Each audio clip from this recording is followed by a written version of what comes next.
Hello, Cryptonauts, and welcome back to another episode of Cryptocurrency Chat here on this Sunday, the 16th of July. Starting off a little bit later than normal. That's okay. We're already up on Twitch, and we will be recording everything for the next half hour, roughly.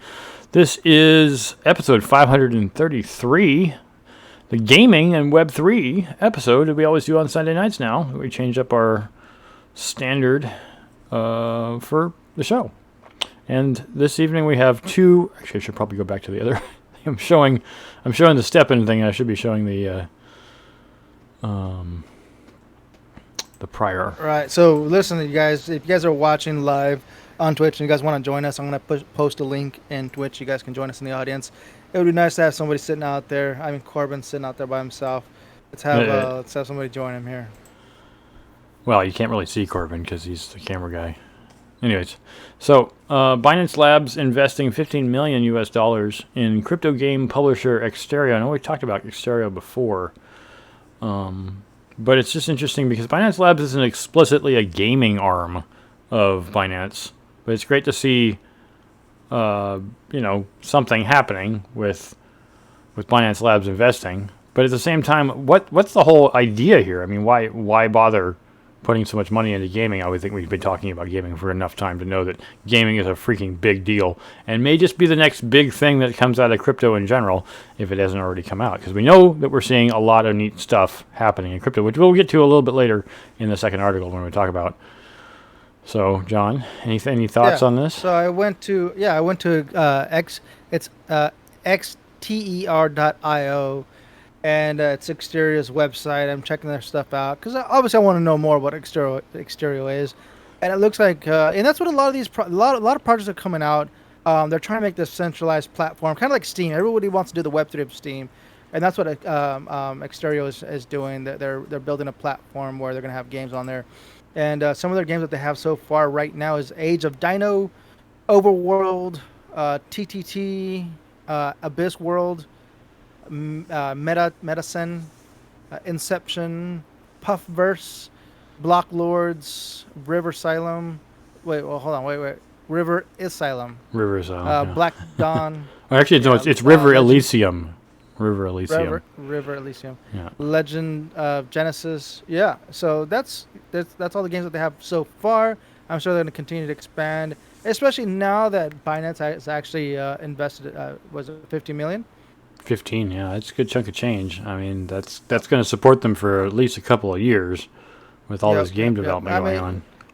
I would say on average, these guys burn on average about 1.5, possibly 2, depending on how large the company is. 2 million a year. So yeah, definitely maximum 2 million. I would say. Oh no, you easily burn more than that in a year.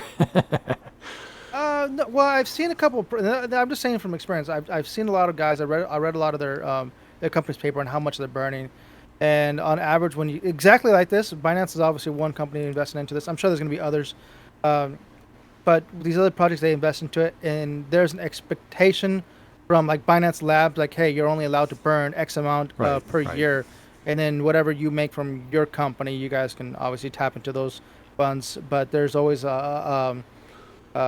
they can't be just doing this because they're like, oh, here's some money to do some stuff. I'm sure that they've gone through what these games are projected to be able to make. Yeah. So. Well, they already have a solid foundation. First of all, that's really good that they have a half a dozen games on here. And you're getting closer to a dozen. Right. So I mean, there's already a good amount of content here. Yep. Play.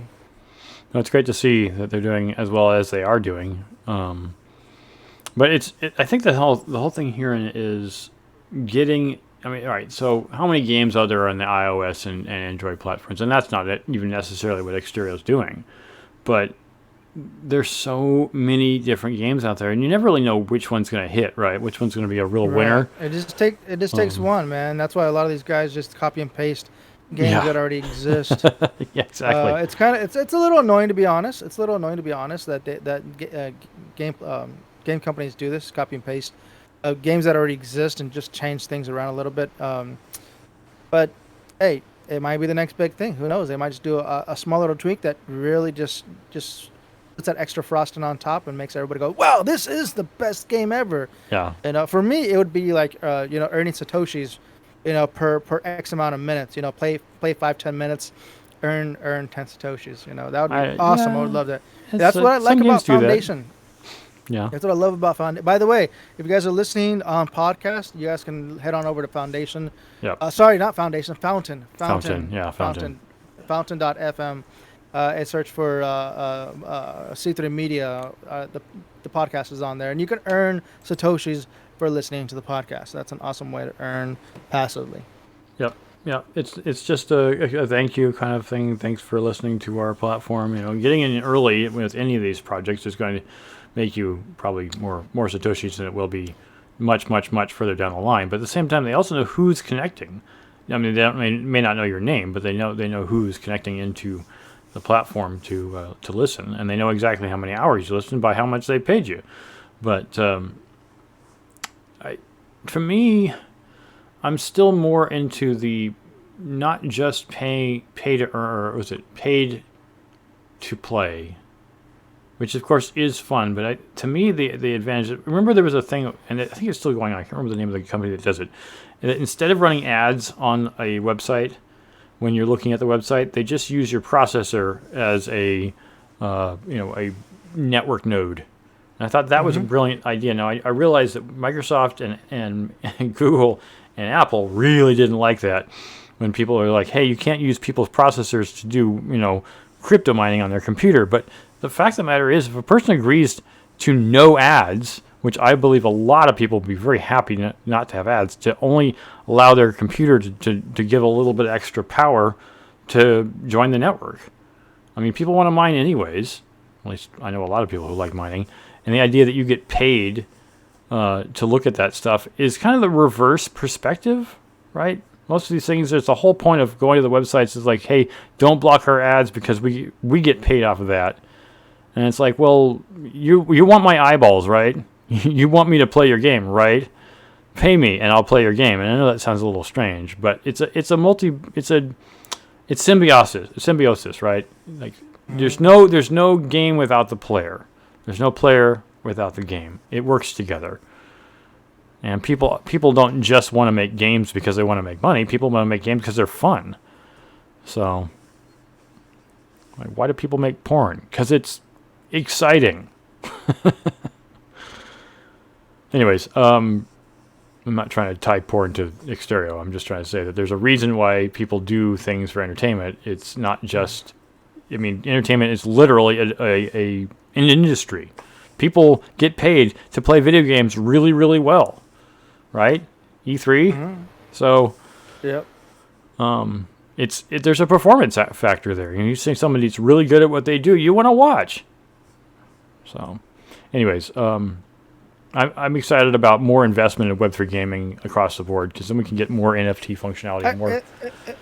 And there is. And just to reiterate the fact that there's a lot of projects out there that are trying to build a platform like Steam, right? Where they're having multiple games on their platform. And the new thing coming out is multi blockchain platform. So you can have one account on a platform like Xterio, right? Mm-hmm. You have your one account there, tethered there.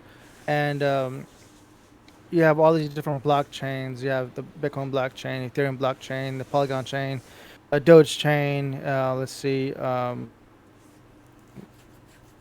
Would be able to integrate here. Avalanche. Yeah, that's the new things. Who's going to make it the best is the question. Right. And that's. But now. That's just a question of who does the best. We know Ethereum's been around forever, and a lot of people are on that chain. Yeah. It doesn't really matter who's best necessarily. It's just Are the games functional? Do they do what you want them to do? What I will say that I've been playing World of Warcraft on and off for nearly 20 years. It's still a pretty decent game. Yes, it has its ups and yes, it has its downs. It even has its scandals, but it's still a pretty good game. And the same thing goes with other Blizzard games. Now that Microsoft owns Activision Blizzard, they've been putting a whole bunch of new stuff. Like there's a new game called The Boys that just came out, which is off the Amazon Prime series of the kind of the corrupt superheroes thing, where you actually get to play as those characters. I thought that was kind of neat. It's intriguing. Just a side note, Tencent also owns Blizzard as well. Part of it, not all of it. Yeah, part of yeah. They own a lot of shares. They own a good chunk of shares in a lot of different companies. Yeah, Yeah. we're talking about this, and you know what? Let's go down that rabbit hole real quick. Okay. Let's say corporations like Binance. It's a corporation. There's a lot of corporations out there. They're going to be investing into these companies, buying shares of them. Let's say that I'm a hardcore gamer. I'm earning, $1 million. Like for example, that one player that got that a couple of players got their account banned and their funds frozen. Right. Because they had like over $1 million or whatever it was. Mm-hmm. Yep. We talked about that a couple weeks ago. You know? Right. Yeah. So like now that we're moving over to Web3, yeah, I want just work with me. I want to try to understand how is this going to work with Web3. Do I have ultimate control of my account, or is there going to be a filter or some type of probably in the beginning? Probably in the beginning. I mean, until we come upon a company that really is truly interested in its players instead of just making money. I mean, think of the example of what Jack Dorsey. You know, he's a multimillionaire, if not billionaire, at this point, and he pulled out of Twitter. Now, maybe Twitter wasn't doing as well as he thought it was. And this is obviously before Elon took it over, but he pulled out of the biggest project he was ever involved in besides Block, and then turned what used to be called Square into Block and made it into a blockchain company. His whole thing, whether he's being truthful or not, will remain to be seen. But his whole thing is, it's not about making money. It's about promoting blockchain. I mean, he wouldn't have created that fund for defending people on blockchain in court if he didn't believe in it. And that's what I keep thinking is if Tencent is involved in something like this, are they in it for just the money? Are they in it? In my opinion, it is just for the money in their case. But or is it for the sake of the purpose, the ideology of blockchain? I don't think, as I said under my breath, that they're in it for blockchain. I think they're in it for how blockchain can make the money. But when you find a company that's really in it for, so then it comes down to the whole censorship thing. The tech. Right? That's going to be a big factor there when players are trying to have their freedom of speech, and then you got companies out there censoring them, like, hey, you can't be saying these bad things on here. You can't do this. You can't do that. We're gonna shut down your account. Right. You know, that's I think the risk that people are going to be forced to take as these corporations, these AAA game developers, move into the Web3 game development. Yep. We want the better games. We want the high quality graphics. We want the awesome stuff on there, you know. Right. But at the same time, there's gonna be a big bag that's gonna be pulled in with it, which is there's pros and cons to that. Money's gonna be flowing in. Better games are gonna be coming in. But there's probably going to be some restrictions and some requirements and some KYC AML stuff going on in the back end that or front end that is going to be required. And I don't know if people are really going to like that. I think the majority of people will allow it to happen. I mean, we can't talk about everyone that way. Some people, like one of our longtime followers, probably will always remain anonymous. He knows who I'm talking about on Twitch. There's people who want their privacy more than anything else, and that they still want to participate in society, so they have to be as secretive as they can. But most people are just, they don't care. So the whole idea of going to Web3 is to have ownership of your own identity, right? Yeah. Oh yeah. Not to be giving it up to a centralized company. You know.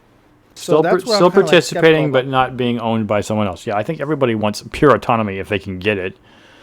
But some people trade up autonomy for perks. You know, a lot of people. I mean, think about Facebook's a prime example of that. Give us all your personal data, and we'll give you, a social interface that connects you to everybody you know and love. And a lot of people, obviously over 2 billion people worldwide, have given up their personal data and privacy in order to share on a social media network giant.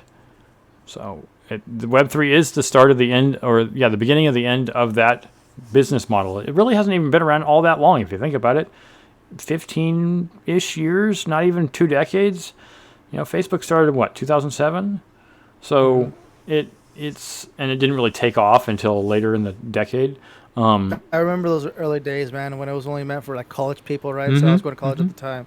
Yeah. and people were getting on Facebook, and you had to have a college email Email account address, yep, that to get allowed you in. to tap Yep. yeah, I tap was into the I was network. still on Yeah. MySpace at the time, and it was MySpace wasn't bad.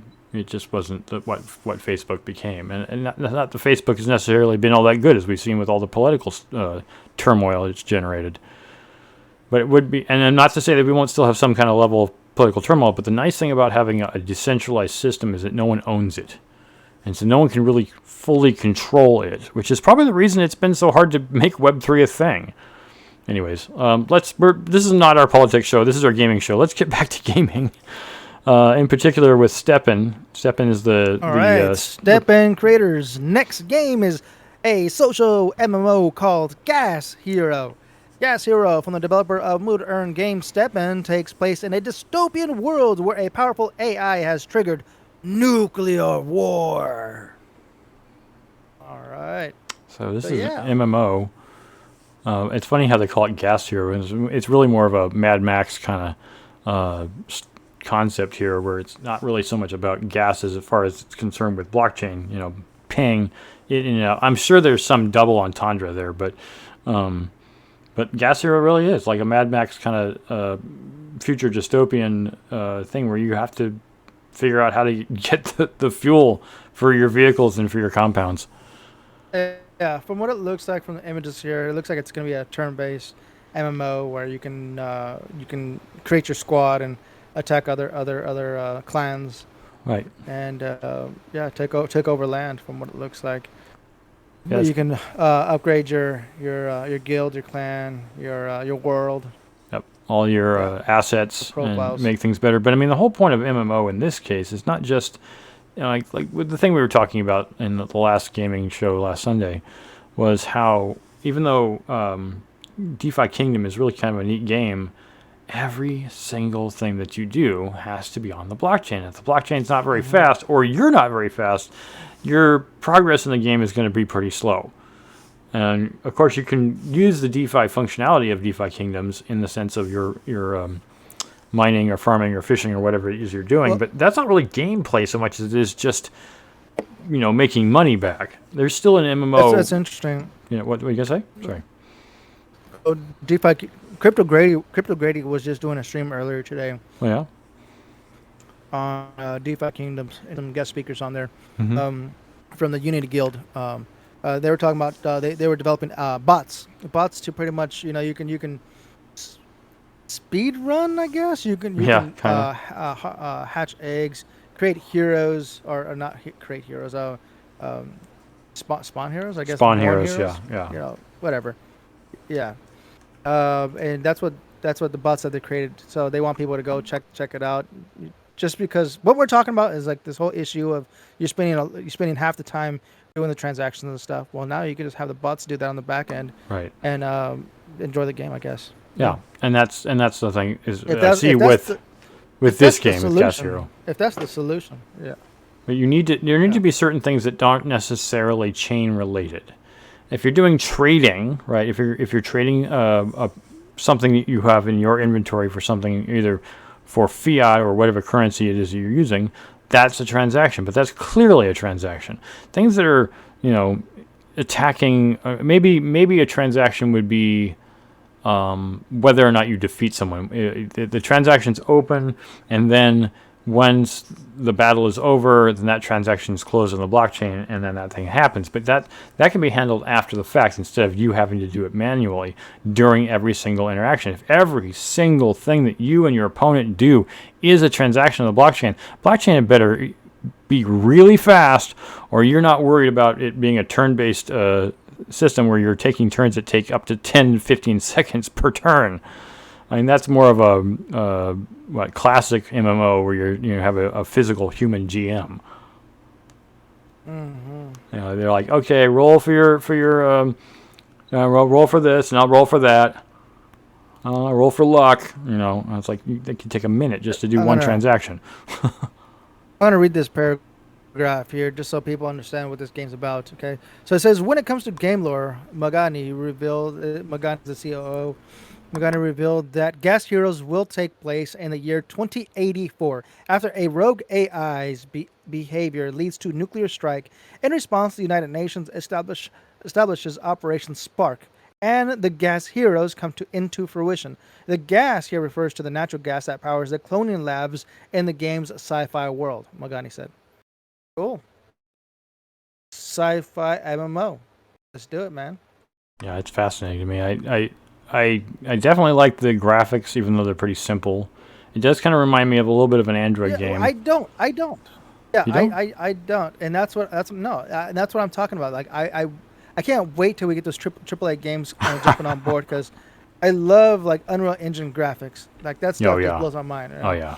You know, that'd be awesome. Or things like playing a game that's similar to Diablo on which is the high end game, something like that was blockchain related. You gotta have a really good engine, like you said. Unreal is one of those examples. So, anyways, yeah, it's a fascinating concept to see how this works. I'm really looking forward to the possibilities. But you're right, we definitely need some hardcore AAA game people bringing some really badass game to fruition. Granted, a big game like that takes years to develop. It could be 7 years of actual time spent building the thing up. We've been talking over a year about Square Enix's games that they're coming out with, right? I forgot exactly what it was. Let's see. Was it the one that's I can't remember the name of it now, but let me look it up real quick. Symbiogenesis. That's what it was. Symbiogenesis.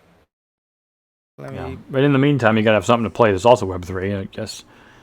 I think it would be fascinating to see Square Enix or any other major game, even if it's EA, I wouldn't care, come up with something that was like staggered gaming, where you play a simple game that can still be played later on, that may not be an MMO, maybe it's just a jump puzzle type game, but it's something involved with getting before, because Square Enix's game isn't out yet. The Symbio game, it's not available to play. I mean, not even like alpha level. And so there might be lands, there might be graphics, but there's no playable thing. So build something simple, easy that plays into. Let's say the Symbiogenesis game had some precursor game you could play, like this GasHero game, where you could earn things that gave you access to NFTs that you could eventually use in Symbiogenesis, and then you could technically still continue to play that game. I was thinking in particular with Blizzard's universe, how Blizzard has, what's it called? Hearthstone, right? Hearthstone doesn't necessarily relate directly to any of Blizzard's games, but it has characters from all of Blizzard's games in it. And I think that's kind of neat, because Blizzard often does giveaways of things that you can get in Hearthstone or in Overwatch or in what's it called? Why can I not remember the name of that? Of the overhead gaming game. What is it called? Star.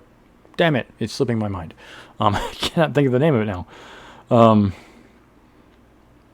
God, is it? Anyways, the overhead gaming that they've had forever, turn-based, and then StarCraft. There it is. But in World of Warcraft is one of those other games. So you have all these different types of games that you can play, but then this Hearthstone game kind of involves all of those games in one. And you still have other little trinkets that you can get for all of them. Dude, what are you doing, man? That was crazy. Your character was flipping out. What was going on there? You're clipping through the game. Anyways, I guess it's not actually a game. It's just an environment. But the point is, if you really want to keep people involved, and this is my opinion, obviously, any game development, regardless how big or small it is, to take a certain number of people just to do. So you have one crazy team of people, like 15 people, developing this really simple game. I'm not saying GasHero is super simple. It probably isn't. But if you had some group that was like doing a knockoff clone that could just build in and give you access to NFTs in the early part before the actual game was out, and then maybe that gave you access to the alpha or the beta of the full game. And then once the full game is out, even though you probably won't play the minigame that came out in the first place, maybe there's aspects of the minigame in the full game. And that keeps people's interest peaked, right? And then maybe if you promote, because of course they would love you to do that, promote the game on some kind of social media like Blue Sky or what's the one that you're using? Nostr. If you promoted through that, and of course they can see it because it's tied to your blockchain account, then maybe you get a different NFT, and that gives you special access to something else within the game that no one gets because you were a participant for the entire time before you played the full game. And, I love that idea, man. And so I guess the whole point I'm trying to get with this is it's kind of like what Marvel had been doing over the last decade of building out each of their characters and then involving everybody, all those other movie characters into one main, the Avengers series. And then they continue to do it. Ant-Man and Wasp came up with the Quantumania, and then they did because it is a theme within the Marvel books. I don't know if you ever read the comic books where they talk about the multiverse of madness stuff that's been going on. No. That was another subplot within the entire overall plot of all the comics. So it's not like they just made this up for the movies. It was something that was in the comic books. So seeing that kind of progression and expanding on all those different characters gave people other things to watch before they got back to the main topic. And I think if game developers do that, they can really ensnare and I don't mean to put this in a negative way, their viewers and participants and gamers. So I mean, I'm not a game developer, and I've never done that stuff before, but I'm a player who appreciates the ulterior activities, outside activities that tie into the main game. I can't play Symbiogenesis yet. No one can, except for maybe developers to some degree. But if they gave me some other game or some other thing to participate, I would be into that because I really want to play things. It was like when CryptoPunk 2770 came out. They had a lot of precursor stuff, and that was really fun. So it just was the game was more fun. It was a really neat game, but it wasn't as good as I was hoping it would be. That's what a lot of people said. It looked really good. It was hyped up. They had a lot of marketing money to push the game, but in the end, a lot of people were like, no, it wasn't actually that good. Yeah, if it was like the trailers were, I thought it would be amazing. And it felt like the trailers were made up just for trailers and not really what the gameplay would be like. And that was disappointing. I mean, I love the game. It's still a fun game. I'm not gonna shoot it down and say it was bad. It was. I haven't played it in a while, but that was because there were issues in it. But I guess what I'm trying to say is if you can do that kind of thing where you bring outside influence into something like this, it could be really, really amazing. So I keep thinking of that as GasHero, not GasHero itself, but something like a mini game before the full game is released. Then you can get I know it was Gala. Gala was doing that. Gala said you could actually buy NFTs for Mirandus before Mirandus hit live. And so you could actually have things in advance. Now, one of the problems that people have with that is, it's like, well, you're just leaving it to the millionaires, right? The people who can afford all of the NFTs, then that doesn't make it fair for anybody who's playing the game. They didn't do that. They made some NFTs only available to individual players who just signed up. So you get this NFT if you sign up. You get access to this NFT. And I thought that was brilliant. You need to make it fair. You can't just... even though it's fun and interesting, like the way Decentraland was bought out early on, and everybody got, bought pieces of land once it finally started catching on. But then that gives, the low-B, no money player or very little money player any opportunity to own any land. You just can't. You can't even set up a shop anywhere. If you had no money, you can't even go work for a big company and say, hey, if I work for you for a long time, maybe 2 years or something, you'll give me access to your land space, and then I'll be able to set up functionality within that space. No, there's no chance. You can't change your stars, as they say in Knight's Tale. So I don't know if it has to be fair. Maybe some things are set up so they're not fair, but it would be great if you make it possible. If you want more people to play your game, you got to make it fair to everybody who's going to play. So, and who knows? You never know who's going to become the next superstar within your game. Maybe you're shutting out someone who has really great talent, and you just wouldn't know because they don't have money. Yeah, well, that's what we're here for. So if you guys want to, jump on the podcast and talk about your project, let us know, man. Yeah. Email us. Yep. That's what we're here for. Well, we appreciate everybody listening in. And if you're on Twitch, thank you for listening live. If you're listening to the podcast or watching us on YouTube, we appreciate you guys checking out our show. We've been trying to change up our show a bit here to do gaming on the weekend stuff and then business politics on our Wednesday show. And if we get a little bit more enthusiasm in the form of donations or people signing up through the stuff that we've set up, then we might be able to expand the show to more episodes of different types. So give us your feedback. Tell us on our Discord channel. We appreciate that. When people find news that they find interesting and want us to talk about that, we'd appreciate it as well. But this is all we got for now. Of course, you can always check out the Bitcoin Festival, Pacific Bitcoin in early October, and then of course the major Bitcoin conference in Nashville next year at the end of July, 2024. For now, as we end the show with our sign off, stack sats and hodl. Stack sats and hodl. Adios. Adios.